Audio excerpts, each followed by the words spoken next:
मेरे प्यारे देशवासियों, नमस्कार।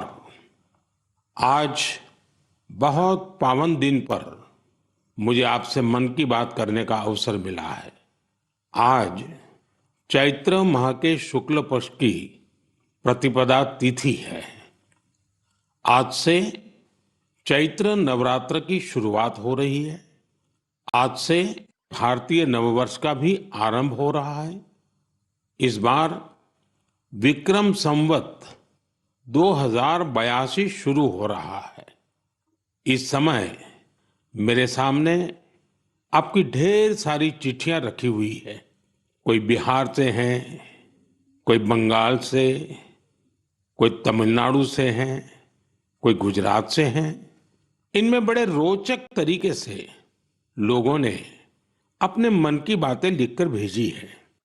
कई सारी चिट्ठियों में शुभकामनाएं भी हैं, बधाई संदेश भी हैं।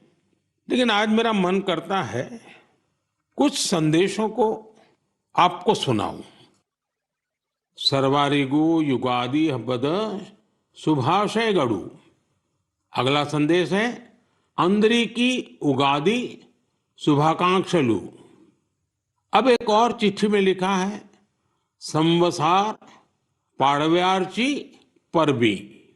अगले संदेश में लिखा गया है गुड़ी पाड़वा निमित्त हार्दिक शुभेच्छा। हमारे एक साथी ने लिखा है एल्लावरक्कुम विशु आशम शगल। एक और संदेश है इनिये पुथांडु नल्लवाल थुक्कल। साथियों, आप ये तो समझ गए होंगे कि अलग अलग भाषाओं में भेजे गए संदेश हैं, लेकिन क्या आप इसकी वजह जानते हैं? यही तो वो खास बात है जो आज मुझे आपसे साझा करनी है। हमारे देश के अलग अलग राज्यों में आज और अगले कुछ दिनों में नववर्ष शुरू हो रहे हैं और ये सभी संदेश नववर्ष और विभिन्न पर्वों की बधाइयों के हैं। इसलिए मुझे अलग अलग भाषाओं में लोगों ने शुभकामनाएं भेजी हैं। साथियों, आज कर्नाटका में, आंध्र प्रदेश, तेलंगाना में उगादि का पर्व बहुत धूमधाम से मनाया जा रहा है। आज ही महाराष्ट्र में गुड़ी पड़वा मनाया जा रहा है। विविधता भरे हमारे देश में अलग अलग राज्यों में अगले कुछ दिन में असम में रोंगाली बिहू, बंगाल में पोइला बोईशाख, कश्मीर में नवरेह का उत्सव मनाया जाएगा। इसी तरह 13 से 15 अप्रैल के बीच देश के अलग अलग हिस्सों में त्योहारों की जबरदस्त धूम दिखेगी। इसे लेकर भी उत्साह का माहौल है और ईद का त्योहार तो आ ही रहा है। यानी ये पूरा महीना त्योहारों का है, पर्वों का है। मैं देश के लोगों को इन त्योहारों की बहुत बहुत बधाई देता हूं। हमारे ये त्योहार भले ही अलग अलग क्षेत्रों में हो, लेकिन ये दिखाते हैं कि भारत की विविधता में भी कैसे एकता पिरोई हुई है। इस एकता की भावना को हमें निरंतर मजबूत करते चलना है। साथियों, जब परीक्षाएं आती हैं तो युवा साथियों के साथ मैं परीक्षा पे चर्चा करता हूं। अब परीक्षाएं हो चुकी हैं। बहुत सारे स्कूलों में तो दोबारा क्लास शुरू होने की तैयारी हो रही है। इसके बाद गर्मी की छुट्टियों का समय भी आने वाला है। साल के इस समय का बच्चों को बहुत इंतजार रहता है। मुझे तो अपने बचपन के दिन याद आ गए जब मैं और मेरे दोस्त दिन भर कुछ ना कुछ उत्पात मचाते रहते थे, लेकिन साथ ही हम कुछ कंस्ट्रक्टिव भी करते थे, सीखते भी थे। गर्मियों के दिन बड़े होते हैं। इसमें बच्चों के पास करने को बहुत कुछ होता है। ये समय किसी नई हॉबी को अपनाने के साथ ही अपने हुनर को और तराशने का भी है। आज बच्चों के लिए ऐसे प्लेटफॉर्म की कमी नहीं है जहां वे काफी कुछ सीख सकते हैं। जैसे कोई संस्था टेक्नोलॉजी कैंप चला रही हो तो बच्चे वहाँ ऐप बनाने के साथ ही ओपन सोर्स सॉफ्टवेयर के बारे में जान सकते हैं। अगर कहीं पर्यावरण की बात हो, थिएटर की बात हो या लीडरशिप की बात हो, ऐसे विविध विविध विषय के कोर्स होते रहते हैं, तो उससे भी जुड़ सकते हैं। ऐसे कई स्कूल हैं जो स्पीच या तो ड्रामा सिखाते हैं, ये बच्चों को बहुत काम आते हैं। इन सब के अलावा आपके पास इन छुट्टियों में कई जगह चल रहे वॉलेंटियर एक्टिविटीज, सेवा कार्यों से भी जुड़ने का अवसर है।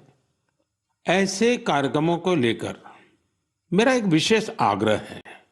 अगर कोई संगठन, कोई स्कूल या सामाजिक संस्थाएं या तो फिर साइंस सेंटर ऐसी समर एक्टिविटीज करवा रहे हो तो इसे हैशटैग माई हॉलीडेज के साथ जरूर शेयर करें।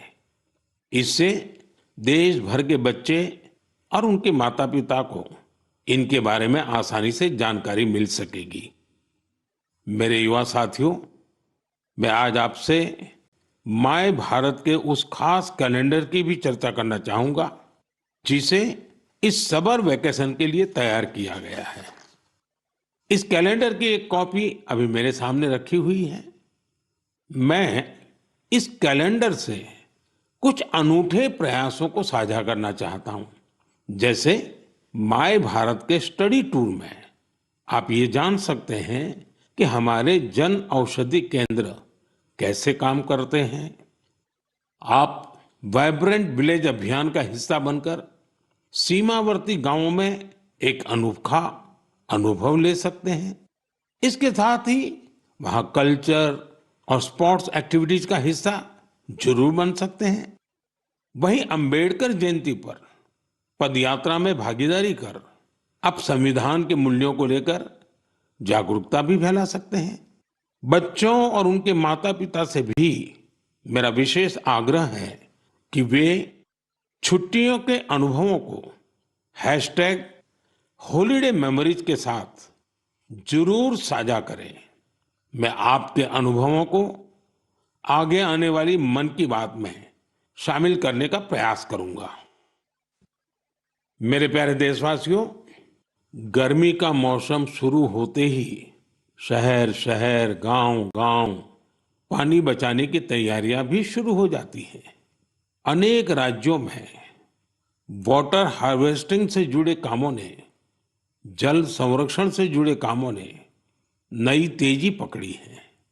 जल शक्ति मंत्रालय और अलग-अलग स्वयंसेवी संस्थाएं इस दिशा में काम कर रही हैं। देश में हजारों कृत्रिम तालाब, check dam, borewell recharge, community soakpit का निर्माण हो रहा है। हर साल की तरह इस बार भी कैच द रेन अभियान के लिए कमर कस ली गई है। ये अभियान भी सरकार का नहीं बल्कि समाज का है, जनता जनार्दन का है। जल संरक्षण से ज्यादा लोगों को जोड़ने के लिए जल संचय जन भागीदारी अभियान भी चलाया जा रहा है। प्रयास यही है कि जो प्राकृतिक संसाधन हमें मिले हैं उसे हमें अगली पीढ़ी तक सही सलामत पहुंचाना है। साथियों, बारिश की बूंदों को संरक्षित करके हम बहुत सारा पानी बर्बाद होने से बचा सकते हैं। पिछले कुछ सालों में इस अभियान के तहत देश के कई हिस्सों में जल संरक्षण के अभूतपूर्व कार्य हुए हैं। मैं आपको एक दिलचस्प आंकड़ा देता हूं। पिछले 7-8 साल में नए बने टैंक, पॉन्ड और अन्य वाटर रिचार्ज स्ट्रक्चर से 11 बिलियन क्यूबिक मीटर, उससे भी ज्यादा पानी का संरक्षण हुआ है। अब आप सोचेंगे कि 11 बिलियन क्यूबिक मीटर पानी कितना पानी होता है। साथियों, भाखड़ा नांगल बांध में जो पानी जमा होता है उसकी तस्वीरें तो आपने जरूर देखी होगी। ये पानी गोविंद सागर झील का निर्माण करता है। इस झील की लंबाई ही 90 किलोमीटर से ज्यादा है। इस झील में भी 9-10 बिलियन क्यूबिक मीटर से ज्यादा पानी संरक्षित नहीं हो सकता है। सिर्फ 9-10 बिलियन क्यूबिक मीटर। और देशवासियों ने अपने छोटे छोटे प्रयास से देश के अलग अलग हिस्सों में 11 बिलियन क्यूबिक मीटर पानी के संरक्षण का इंतजाम कर दिया है ना ये शानदार प्रयास। साथियों, इस दिशा में कर्नाटका के गडक जिले के लोगों ने भी मिसाल कायम की है। कुछ साल पहले यहाँ के 2 गांवों की झीलें पूरी तरह सूख गई। एक समय ऐसा भी आया जब वहां पशुओं के पीने के लिए भी पानी नहीं बचा। धीरे धीरे झील घास फूस और झाड़ियों से भर गई। लेकिन गांव के कुछ लोगों ने झील को पुनर्जीवित करने का फैसला किया और काम में जुट गए। और कहते हैं ना, जहां चाह वहां राह। गांव के लोगों के प्रयास देखकर आसपास की सामाजिक संस्थाएं भी उनसे जुड़ गई। सब लोगों ने मिलकर कचरा और कीचड़ साफ किया और कुछ समय बाद झील वाली जगह बिल्कुल साफ हो गई। अब लोगों को इंतजार है बारिश के मौसम का। वाकई ये कैच द रेन अभियान का शानदार उदाहरण है। साथियों, आप भी सामुदायिक स्तर पर ऐसे प्रयासों से जुड़ सकते हैं। इस जन आंदोलन को आगे बढ़ाने के लिए आप अभी से योजना जरूर बनाइए। और आपको एक और बात याद रखनी है, हो सके तो गर्मियों में अपने घर के आगे मटके में ठंडा जल जरूर रखिए। घर की छत पर या बरामदे में भी पक्षियों के लिए पानी रखिए। देखिएगा, ये पुण्य कार्य करके आपको कितना अच्छा लगेगा। साथियों, मन की बात में अब बात हौसलों के उड़ान की, चुनौतियों के बावजूद जज्बा दिखाने की। कुछ ही दिन पहले संपन्न हुए खेलो इंडिया पैरा गेम्स में एक बार फिर खिलाड़ियों ने अपनी लगन और प्रतिभा से सबको हैरान कर दिया। इस बार पहले से ज्यादा खिलाड़ियों ने इन खेलों में हिस्सा लिया। इससे पता चलता है कि पैरा स्पोर्ट्स कितना पॉपुलर हो रहा है। मैं खेलो इंडिया पैरा गेम्स में हिस्सा लेने वाले सभी खिलाड़ियों को उनके शानदार प्रयासों के लिए बधाई देता हूं।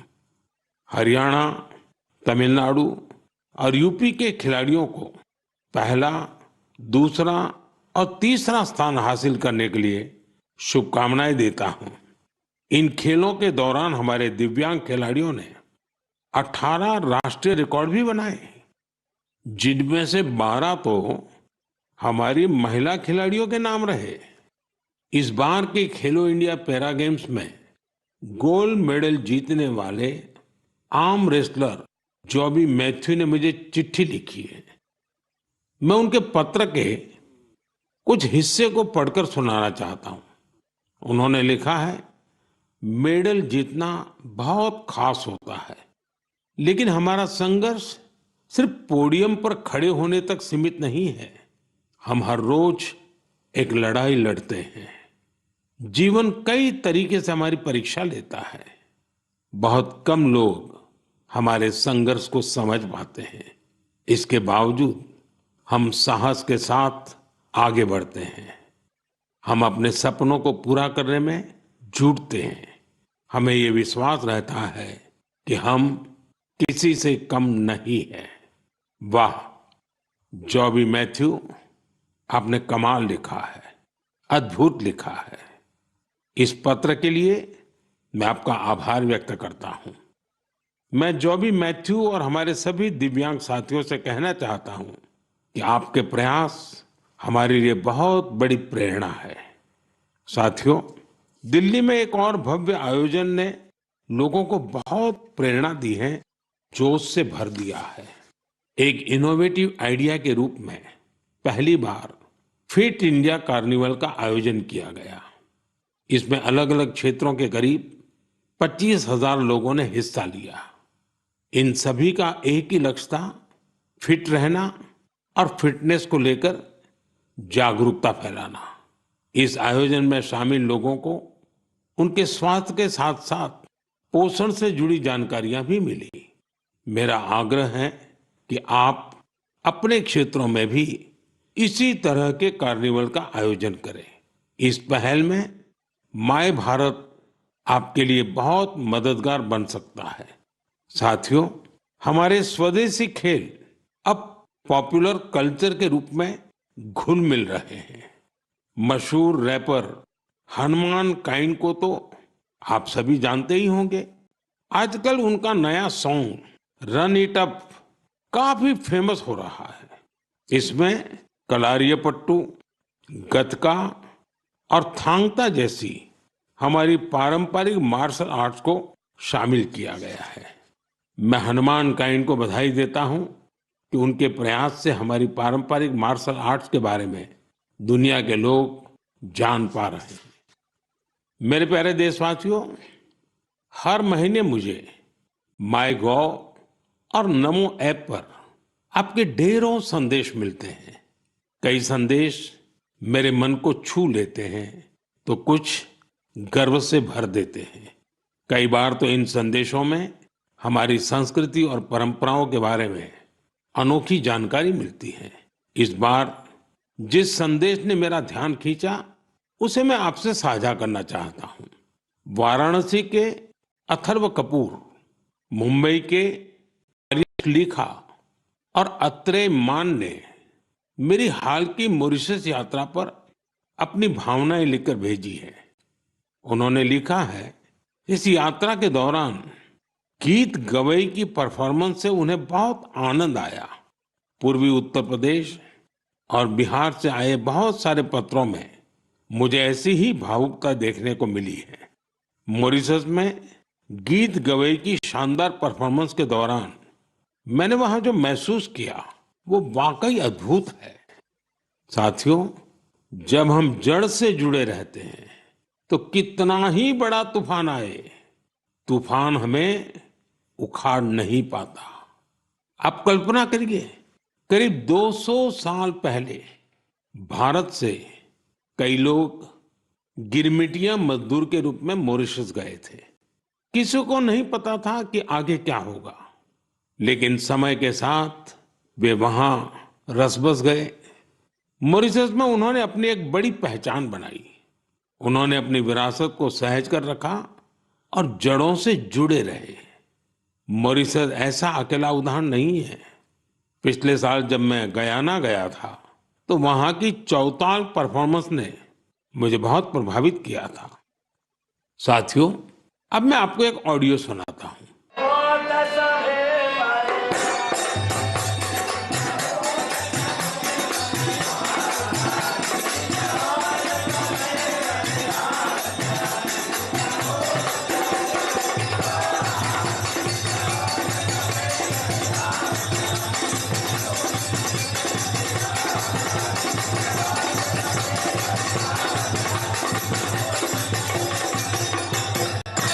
आप जरूर सोच रहे होंगे कि ये तो हमारे देश के किसी हिस्से की बात है, लेकिन आपको यह जानकर हैरानी होगी कि इसका संबंध फिजी से है। यह फिजी का बहुत ही लोकप्रिय फगवा चौताल है। ये गीत और संगीत हर किसी में जोश भर देता है। मैं आपको एक और ऑडियो सुनाता हूं।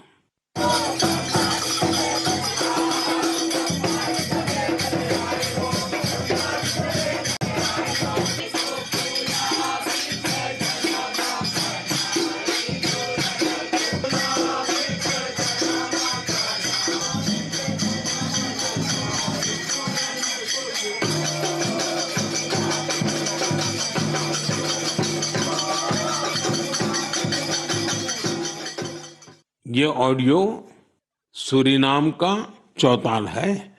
इस कार्यक्रम को टीवी पर देख रहे देशवासी सूरीनाम के राष्ट्रपति और मेरे मित्र चान संतोखी जी को इसका आनंद लेते हुए देख सकते हैं। बैठक और गानों की यह परंपरा त्रिनिदाद एंड टोबैगो में भी खूब लोकप्रिय है। इन सभी देशों में लोग रामायण खूब पढ़ते हैं। यहाँ फगवा बहुत लोकप्रिय है और सभी भारतीय पर्व त्योहार पूरे उत्साह के साथ मनाए जाते हैं। उनके कई गाने भोजपुरी, अवधी या मिश्रित भाषा में होते हैं।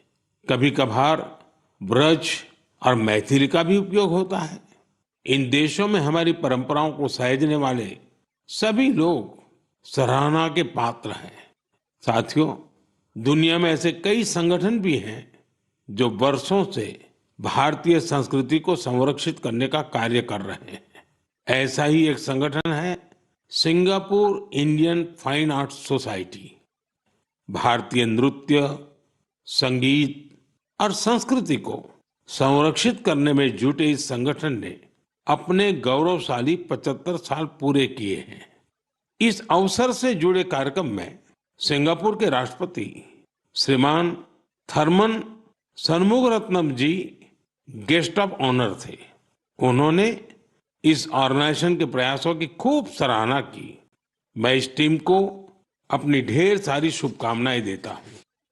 साथियों, मन की बात में हम देशवासियों की उपलब्धियों के साथ ही अक्सर सामाजिक विषयों को भी उठाते हैं। कई बार चुनौतियों पर भी चर्चा होती है। इस बार मन की बात में मैं एक ऐसी चुनौती के बारे में बात करना चाहता हूं जो सीधे हम सबसे जुड़ी हुई है। ये चुनौती है टेक्सटाइल वेस्ट की। आप सोच रहे होंगे, ये टेक्सटाइल वेस्ट क्या नई बला आ खड़ी हुई है? दरअसल टेक्सटाइल वेस्ट पूरी दुनिया के लिए नई चिंता की एक बड़ी वजह बन गया है। आजकल दुनिया भर में पुराने कपड़ों को जल्द से जल्द हटाकर नए कपड़े लेने का चलन बढ़ रहा है।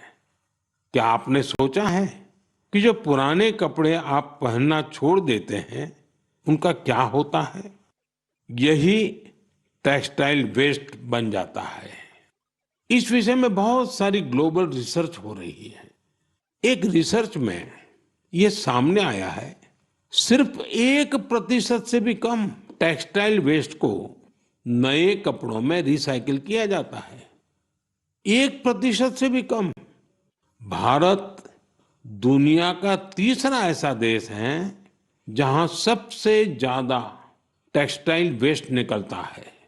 यानी चुनौती हमारे सामने भी बहुत बड़ी है। लेकिन मुझे खुशी है कि हमारे देश में इस चुनौती से निपटने के लिए कई सराहनीय प्रयास किए जा रहे हैं। कई भारतीय स्टार्टअप्स ने टेक्सटाइल रिकवरी फैसिलिटीज पर काम शुरू किया है। कई ऐसी टीमें हैं जो कचरा बीनने वाले हमारे भाई बहनों के सशक्तिकरण के लिए भी काम कर रही हैं।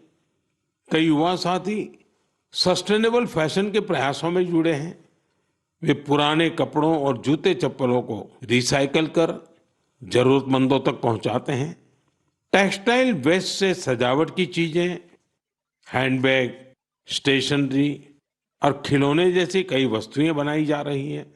कई संस्थाएं आजकल सर्कुलर फैशन ब्रांड को पॉपुलर बनाने में जुटी हैं। नए नए रेंटल प्लेटफॉर्म भी खुल रहे हैं जहां डिजाइनर कपड़े किराए पर मिल जाते हैं। कुछ संस्थाएं पुराने कपड़े लेकर उसे दोबारा उपयोग करने लायक बनाती हैं और गरीबों तक पहुंचाती हैं। साथियों, टेक्सटाइल वेस्ट से निपटने में कुछ शहर भी अपनी नई पहचान बना रहे हैं। हरियाणा का पानीपत टेक्सटाइल रिसाइकलिंग के ग्लोबल हब के रूप में उभर रहा है। बेंगलुरु भी इनोवेटिव टेक्स सॉल्यूशंस से अपनी एक अलग पहचान बना रहा है। यहाँ आधे से ज्यादा टेक्सटाइल वेस्ट को जमा किया जाता है, जो हमारे दूसरे शहरों के लिए भी एक मिसाल है। इसी प्रकार तमिलनाडु का तिरुपुर वेस्ट वाटर ट्रीटमेंट और रिन्यूएबल एनर्जी के माध्यम से टेक्सटाइल वेस्ट मैनेजमेंट में जुटा हुआ है। मेरे प्यारे देशवासियों, आज फिटनेस के साथ साथ काउंट का बड़ा रोल हो गया है। एक दिन में कितने स्टेप्स चले, इसका काउंट। एक दिन में कितनी कैलोरीज खाई, इसका काउंट, कितनी कैलोरीज बर्न की, इसका काउंट। इतने सारे काउंट्स के बीच एक और काउंटडाउन शुरू होने वाला है, इंटरनेशनल योगा डे का काउंटडाउन। योग दिवस में अब 100 दिन से भी कम समय रह गया है। अगर आपने अपने जीवन में अब तक योगा को शामिल नहीं किया है तो अब जरूर कर लीजिए, अभी देर नहीं हुई है। 10 साल पहले 21 जून 2015 को पहला अंतर्राष्ट्रीय योग दिवस मनाया गया था। अब तो इस दिन ने योग के एक विराट महोत्सव का रूप ले लिया है। मानवता को भारत की ओर से यह एक ऐसा अनमोल उपहार है जो भविष्य की पीढ़ी के बहुत काम आने वाला है। साल 2025 के योग दिवस की थीम रखी गई है, yoga for one earth one health, यानी हम योग के जरिए पूरे विश्व को स्वस्थ बनाने की कामना करते हैं।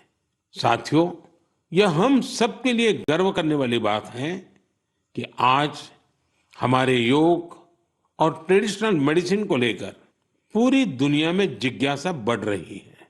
बड़ी संख्या में युवा योग और आयुर्वेद को वेलनेस का एक बेहतरीन माध्यम मानकर इसे अपना रहे हैं। अब जैसे साउथ अमेरिका का देश चिली है, वहां आयुर्वेद तेजी से लोकप्रिय हो रहा है।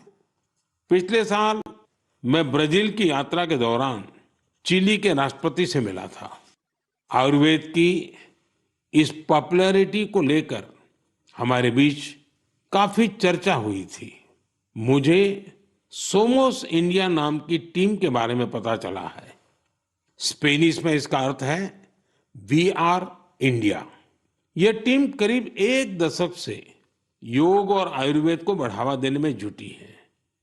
उनका फोकस ट्रीटमेंट के साथ साथ एजुकेशनल प्रोग्राम्स पर भी है।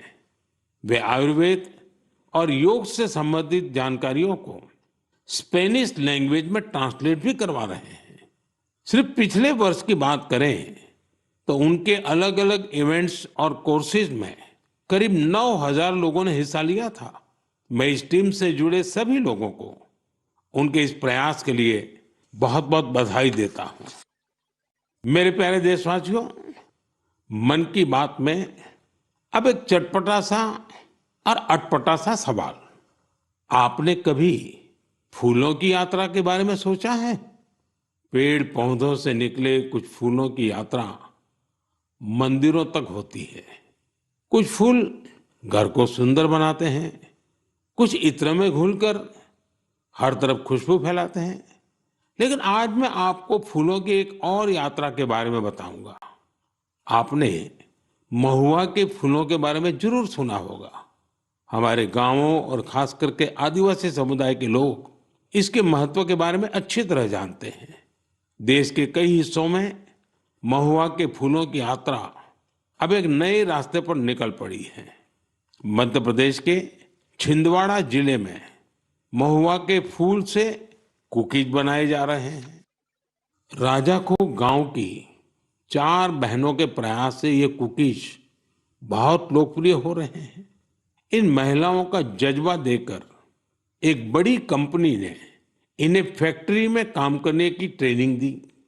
इनसे प्रेरित होकर गांव की कई महिलाएं इनके साथ जुड़ गई हैं। इनके बनाए महुआ कुकीज की मांग तेजी से बढ़ रही है। तेलंगाना के आदिलाबाद जिले में भी 2 बहनों ने महुआ के फूलों से नया एक्सपेरिमेंट किया है। वो इनसे तरह तरह के पकवान बनाती हैं, जिन्हें लोग बहुत पसंद करते हैं। उनके पकवानों में आदिवासी संस्कृति की मिठास भी है। साथियों, मैं आपको एक और शानदार फूल के बारे में बताना चाहता हूं और इसका नाम है कृष्ण कमल। क्या आप गुजरात के एकता नगर में स्टैच्यू ऑफ यूनिटी को देखने गए हैं? स्टैच्यू ऑफ यूनिटी के आसपास आपको ये कृष्ण कमल बड़ी संख्या में दिखेंगे। ये फूल पर्यटकों का मन मोह लेते हैं। ये कृष्ण कमल एकता नगर के आरोग्य वन, एकता नर्सरी, विश्व वन और मियावाकी फॉरेस्ट में आकर्षण का केंद्र बन चुके हैं। यहाँ योजनाबद्ध तरीके से लाखों की संख्या में कृष्ण कमल के पौधे लगाए गए हैं। आप भी अपने आसपास देखेंगे तो आपको फूलों की दिलचस्प यात्राएं दिखेगी। आप अपने क्षेत्र में फूलों की ऐसी अनोखी यात्रा के बारे में मुझे भी लिखिएगा। मेरे प्यारे साथियों, आप मुझे हमेशा की तरह अपने विचार, अनुभव और जानकारियां साझा करते रहें। हो सकता है आपके आसपास कुछ ऐसा हो रहा हो जो सामान्य लगे, लेकिन दूसरों के लिए वो विषय बहुत रोचक और नया होगा। अगले महीने हम फिर मिलेंगे और देशवासियों की उन बातों की चर्चा करेंगे जो हमें प्रेरणा से भर देती हैं। आप सबका बहुत बहुत धन्यवाद। नमस्कार।